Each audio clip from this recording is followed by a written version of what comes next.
What's up, y'all? My name is Peyton, and today I'm going to be doing a bit of a collection review, a bit of a collection show-off type of thing.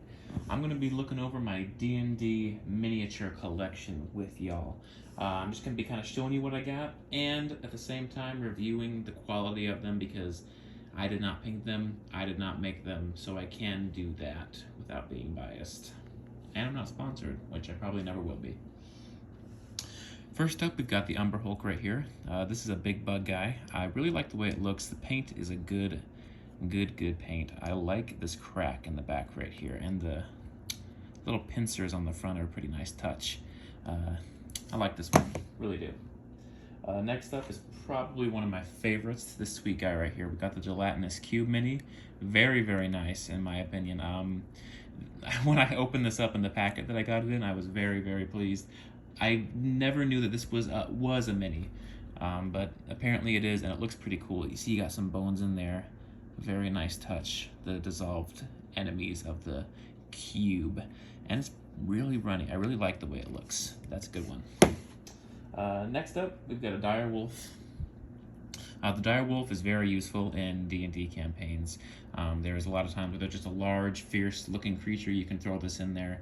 This isn't very specific. Unlike the gelatinous cube, obviously, I would only really use that for that specific mob. This one is kind of more, it's kind of more versatile. But at the same time, you can just throw a dire wolf in anywhere in a campaign and use this for exactly what it is. And I really like the way it looks. Nice paint. The eyes are a little undetailed, but that's alright. And the tail's a little short, but no big deal. Next up, we got ourselves a Minotaur. The Minotaur is very good. Lots of big, just humanoid beasts in campaigns. You can use this for pretty much any of those. The muscles, very nice touch. Very nice touch, those big bulging muscles.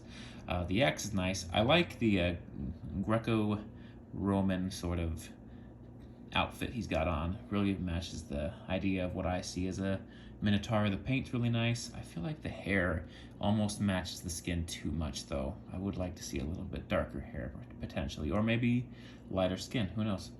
Yeah, that's alright. It's a pretty good one. Moving on, we got the Swarm of Bats miniature. Now this one, I'm not going to review the way it looks. It's just a black mold of bats. It's pretty detailed, I guess, but whatever. Very situational. I've never used this one before, but that's neither really here nor there whether I've used it, but obviously unless you're running like Curse of Strahd or a vampire sort of campaign, you don't really need a swarm of bats in any other situation. Next up, we've got the Yeti, which once again, just like the Minotaur, is a big beast, humanoid sort of situation. You can use it for a lot of things, just use your imagination. It's a large creature like all the other ones so far. I like the way it looks. I really like the color. I'm down for this. Once again, it's hard to get the detail on the eyes, but I feel like for this one, they did about as well as they could. Yeah, that's a pretty nice one right there. We're going to go straight up to a bigger creature than the other ones. This right here, what is this one called again? Let me look. This is the Stone Giant Dreamwalker. This is a goofy looking dude, not gonna lie. The staff right here is a little bent. I wish mine was a little straighter, but that's fine. I feel like that is a design flaw. I feel like that's an accident. I don't feel like that's supposed to be there. It's a pretty cool looking guy. I've seen this monster in the book that it actually comes in, and it looks spot on for that book. But obviously, if you've never seen this before, you think this looked a little goofy, but it is really good.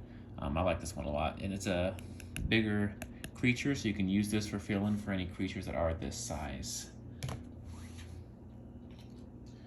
Next up, we got ourselves a unicorn. Very nice. Not much to be said about it. I like the color. I like the mold. Looks nice. Love it. And also for any horse mounts, that one will fit in pretty nice. Next up, we got ourselves the Centaur.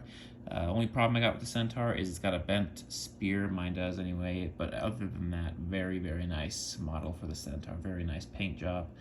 I am a fan, big fan. And I also like its animation. I love that. I was about to stab somebody right there.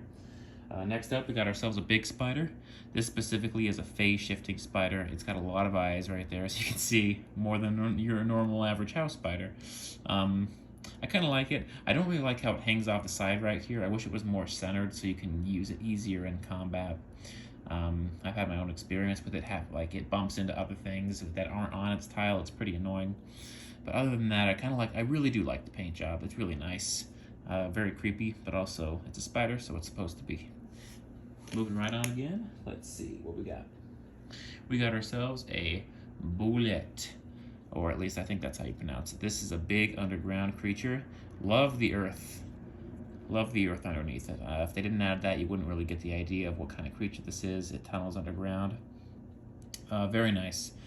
Just solid. Love the colors, the bronze colors on this, and the mouth colors are very nice too. This is a pretty good one for me. I really like having this one in my collection. I use it often. Next up, we got ourselves a shield guardian.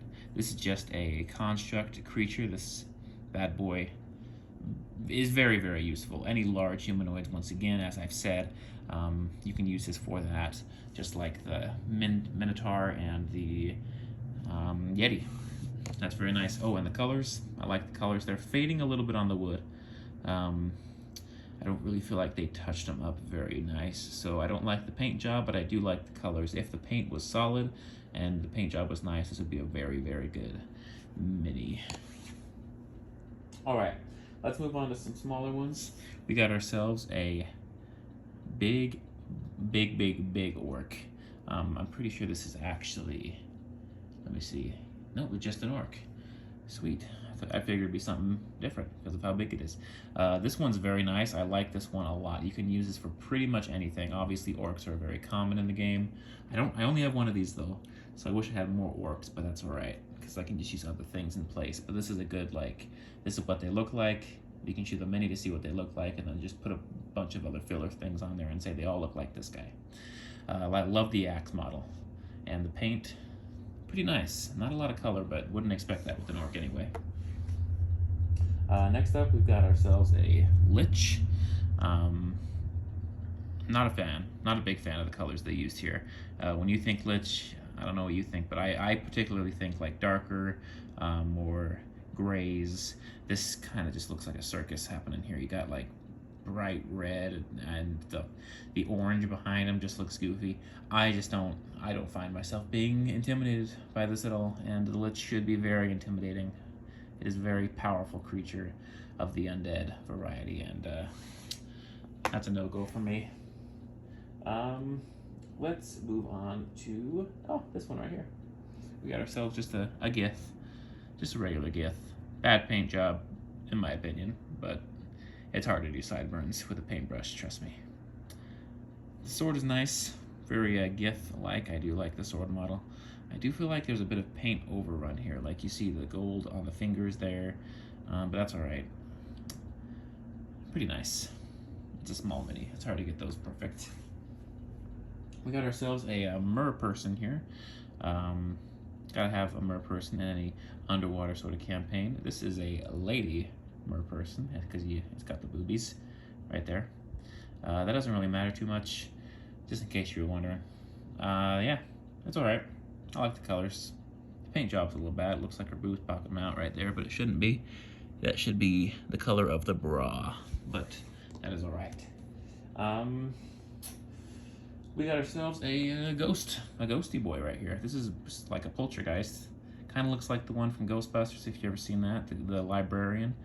Very, very, very nice. Very good for any sort of ghost. I would prefer to use this one in place of a ghost if I had to have a ghost because it's creepier. It's a nice little scary. It looks like a big fire, purple fire. Very nice. This one is actually just a spirit. The color, I feel, is very good for a spirit. They use different colors for spirit than invisible. Let me show you that real quick. This is what an invisible person looks like. They kind of just have it see-through, and the spirits are more blue. And I really like the way they've done that. I like the art. I like the decision they made with these two. All right, next up we've got a mimic. Let me find it here. There it is. This is very, very good. Very solid mimic. It's a little small, I kind of wish they would have gone for a bigger model for like a larger chest or something, but this is very good. The Mimic can be whatever you want it to be, obviously, but in this case they have it be a chest, which is pretty thematic for the Mimic. I would say that's the usual thing it ends up being in the campaign.